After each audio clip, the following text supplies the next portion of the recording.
আগামীকাল থেকে শুরু হতে যাচ্ছে আমাদের মুসলিম উম্মার অন্যতম একটি গুরুত্বপূর্ণ মাস, সেটা মাসটা রমাদান।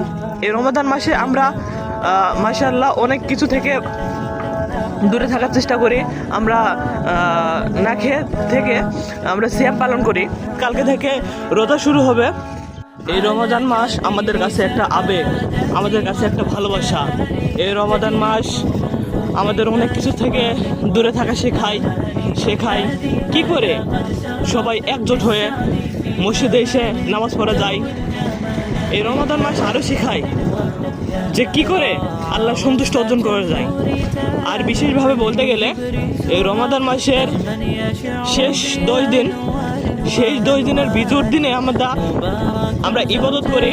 এই ইবাদতের একটা দিন অর্থাৎ একটা রাত আমরা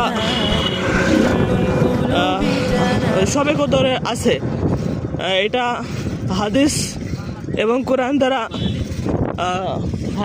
কোরআন দ্বারা প্রমাণিত যে শবে কদরের একটা রাত লাইলাতুল কদরটা আমাদের কাছে বেশ গুরুত্বপূর্ণ। আমাকে সেই বিষয়গুলো ভালো লাগে যে বিষয়গুলোতে রমজান মাসের শুরুর দিনের আগের রাতে আমরা একসাথে তারাবির নামাজ পড়ি। তারাবির নামাজের প্রথম দিনে অনেক মানুষ হয় এবং দুঃখের বিষয় এটা যে পরবর্তীতে আস্তে আস্তে মানুষ কমে যায়। মানুষ এমন পরিমাণে কমে যায় যেটা প্রথমের তুলনায় অতি নগণ্য। যারা আপনারা তারাবির নামাজ পড়েন তারা হয়তো বা এই বিষয়গুলো জানেন।